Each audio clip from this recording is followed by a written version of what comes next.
Welcome grade 7s back to WorksheetCloud and to English. My name is Mrs. Fauger, as you know, and we are going to jump straight into our lesson today with our lesson overview. So we're going to be looking today, obviously we have our daily starter, which we always do, so you need your pen and paper if you haven't got it, so quickly pause and go fetch it. And then we're going to look at email writing, identifying the 5 main parts of a letter or email. We're going to compare and contrast the format of a letter to that of an email. We're going to look at some do's and don'ts when writing an email, and we may proofread a draft of an email if we've got time.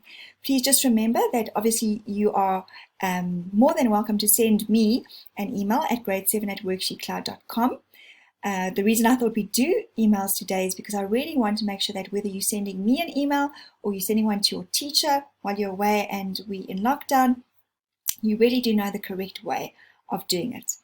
So let's jump into our daily starter. I want you to find the root word for each word below. We've already done that in a previous lesson, prefixes, root words and suffixes. So pause the video and just write down the root word of the following words: bravest, singer, undo, cleaners, absent, hopping, lovely, replay, invention, and untied. And when you come back, we'll go through it together.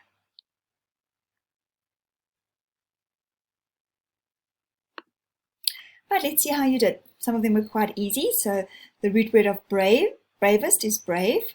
Singer, there's your ER, your suffix. The root word is sing. Undo, the prefix is un, and we've put the base or root word as do. Cleaners, we added on ERS for your suffix, and so the root word is clean. Absent, we've put on ab, and your root word or base word is sent. Hopping, your root word or base word is hop, and remember when we're adding on our suffix, because of the one syllable, remember the 1-1-1 rule, one syllable, and the one consonant, we double the last consonant, add ing. And then we've got lovely, the root word is love. Replay, there's your suffix there, your prefix, re, your root word is play. Invention, there's your suffix, the shin, and the root word is invent. And then untied, I know lots of children get this one confused. There is the un, and there's the tie, and then the d is your suffix. So it's just tie, it's not tied. Right, great. Let's get a start on our email definition. So I hope most of you know that the E in email stands for electronic. So it's electronic mail that's sent through the internet. And what I want you to do is, if you think about a letter and an email, there are differences. What are they?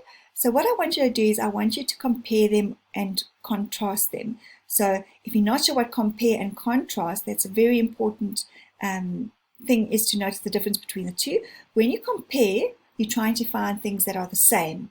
And when you contrast, you're trying to find things that show that there's a difference or the opposite. So you can either use a double bubble map. If you've ever used one of these, you can see there's emails on the left, letters on the right. The 3 that are joined to the letters and the emails, that is the comparing, that's the ones that are the same. And then obviously emails, there's 3 on the side that just belong to emails and 3 that just belong to letters. So that's how you do a double bubble map. If you want to just do a Venn diagram, they're very well known. You can have a circle in the middle, which means what is the same for emails and letters. And then on one side, you'll just have emails and one thing just to do with letters, or you can just do columns. Emails, letters, and what is the same. So just take a minute or two, pause the video, and you write down as many things that you can about what emails have in them, or what they're about, and what letters are about, and then find things that they have which are similar to each other. So pause the video, and then we'll come back and go through it together. Right, let's see how you did. I used a double bubble map. I really do like them. So for emails, I said it's digital. I said it's received through the internet. It can be deleted, and it's received quite quickly. For letters, they're on paper, so they're not digital. They're sent through the post normally. They cannot be deleted. Yes, you could tear them up, but you can't delete them. and then it's quite a slow delivery, or much slower than it would be if it was an email. And then things that are the same, they both can be used to communicate with people. They're written by people, and they can either be formal or informal. There obviously are others that we could have used to compare and contrast. I hope you found some good ones. And obviously, if we were in class, it would be so awesome to do this on the board together as a class and to get everybody's ideas and to add to this diagram. But we can't. But yeah, just a little an idea of the difference. So let's jump into actually looking at an email and a letter. This is your classic, just a very short one. Letter, it's obviously quite brief. You'd normally have a lot more paragraphs in a letter. So you normally would have your address on the right-hand side. You'd have your greeting, whoever you're writing to, with a comma. You'd have your message, the main body of your message. You would have maybe 2 or 3 paragraphs. And then you would end with a closing like from and the person's name. If we're doing an email, you can see instead of the address, we've actually got an email address. And so it's the email address of who's writing and then who is it going to. And then what's different is whilst you've got the date there with the address, there is the date here, but it also has the time. And then normally a letter doesn't have a subject, but an email does. What is the subject about? Play date. And then you'd still have the same thing. So you'd have your greeting, you'd have your main message, the body of your email, closing, who's it from, warm regards, and then also the person's name. So that's a very brief overview. We're now going to go into an actual email step by step of how to go about it. So these are the do's when writing an email. You do have to have the correct email address for the person you're writing to. Obviously, if you don't have the correct email address, it's not going to get to the person. It'll normally tell you that it's undelivered. And number 2, so that would be where you type in the email address for the new message. Your subject, you have to have a meaningful and apt subject line. And you normally use all capital letters. And what I mean by that is the start of each word gets a capital letter. Now, the reason we have a subject for an email is people don't want to waste their time wading through a whole lot of emails. You have to also be clear, what are you writing about? So, for example, if you were writing a question to me, you might say WorksheetCloud poetry lesson question. Then immediately I know it's about poetry. Can you imagine how many emails I am getting on grade 6 or grade 7, because I do both of them at WorksheetCloud.com, and sometimes it just is questions. Is it a question about prefixes and suffixes and root words? Is it about poetry? Is it about a comprehension? Is it about figurative language or emotive language? So really you need to make sure that your subject is very clear and specific. So it must be meaningful.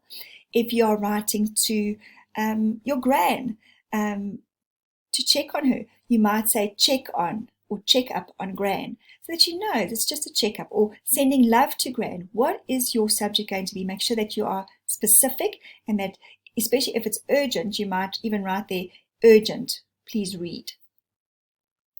So let's take a look at the next part. So greeting, you normally start your email.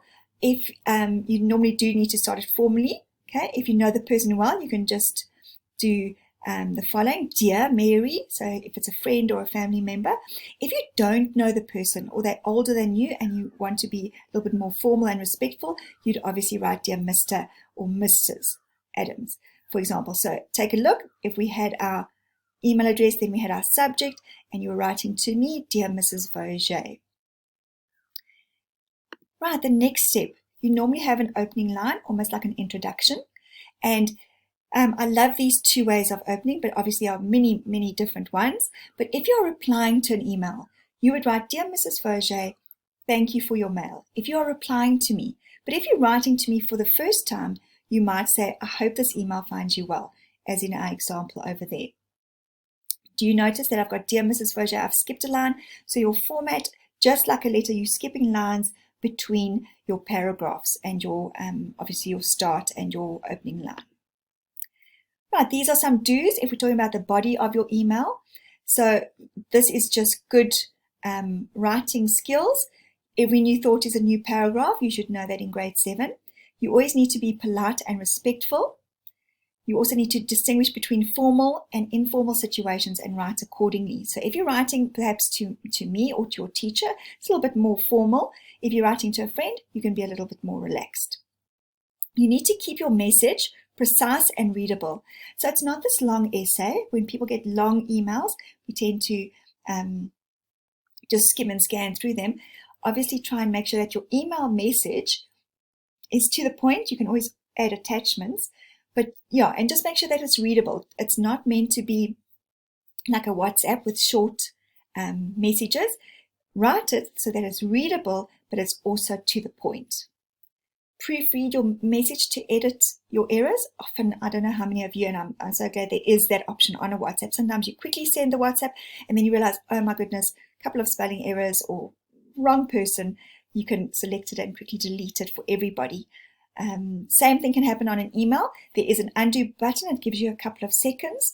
So I think it's about 30 seconds to a minute in which to undo something.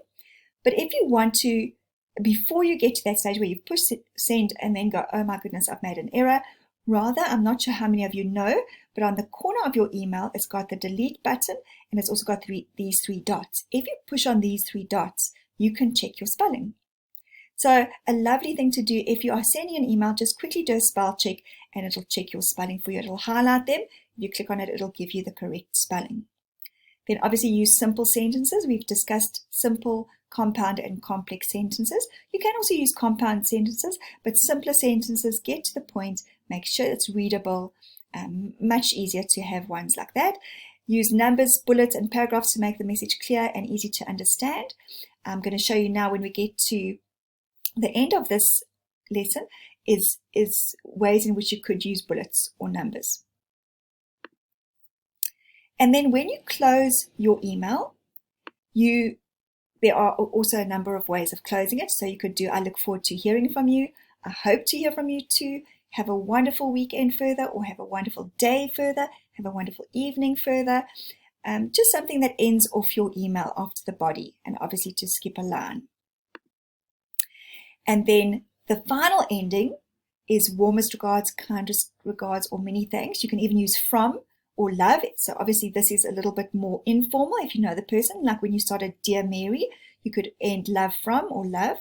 But if you're writing to an adult or a teacher, or it's more formal, Dear Mrs. Vauger, and your ending would be warmest regards or kind regards or many thanks, and then your name. And then here are some definite don'ts when doing emails. And so don't use slang. Hey, how's it? What's happening? Also difficult to answer questions when you ask them like that.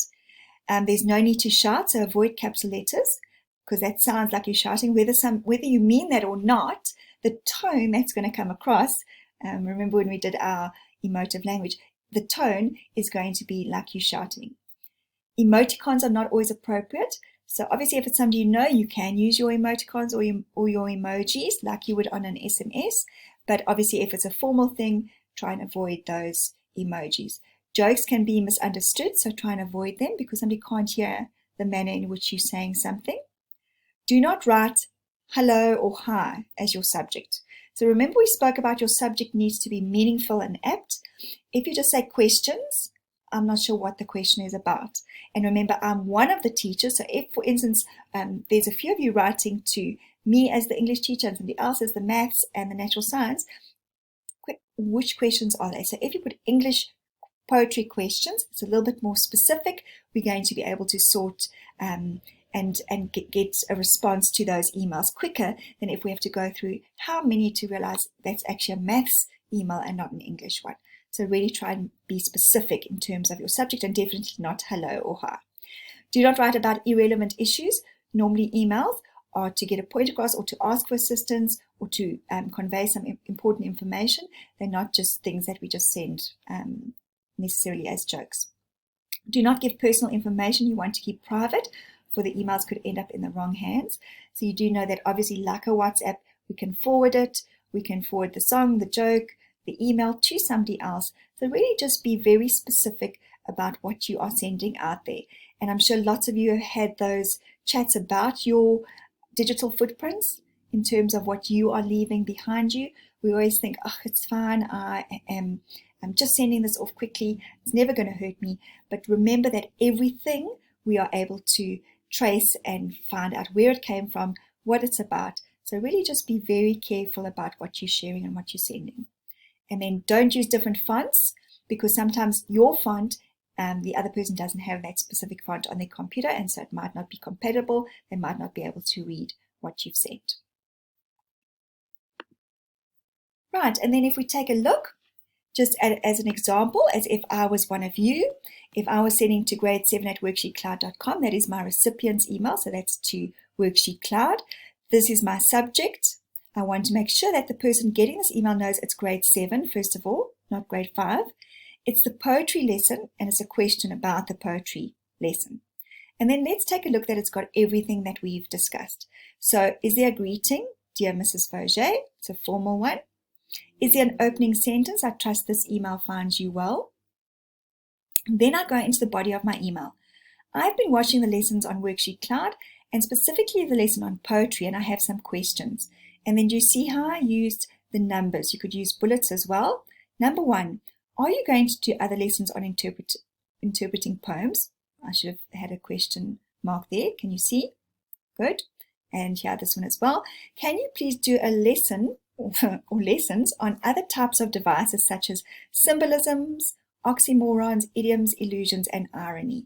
So there's your body of your mail. Then I skipped a line and I've got my closing sentence. I hope to hear from you soon. Skip a line, warmest regards, and Jack. Can you just see before we end off that as you've got the greeting, you've skipped a line. Then you've got your opening sentence, skip a line. Then I've got the body of my mail that's set out correctly and spaced well. Then I've skipped a line, I've ended off with my closing sentence, and then I've skipped a line and my ending is correct. So just make sure that when you are sending emails, every single time you send an email, if you are sending it for the first time, please make sure that you follow these guidelines. I know that while we're in lockdown, you will probably be sending more emails than you have ever sent in your life. Just make sure you go back to this lesson, check, am I sending it correctly? Your teachers are going to be impressed. Your family and friends, when you're sending the emails to them, are going to really be impressed with the way that you've set them out and your quality of writing. So don't forget to check those spelling, check that you know the spelling of words, check that you're writing with a capital letter and ending off with a full stop. And as you can see, for me, I did not check that I had question marks at the end. But yes, you live and you learn. And so this is now your turn. I'd love you to participate in this for yourself so that you can see how, if you've been able to apply what we've been talking about. So write an email to another learner who's the same age as you, but that lives in another country. Maybe you've got a friend or a cousin. What interesting things can you tell them about where you live?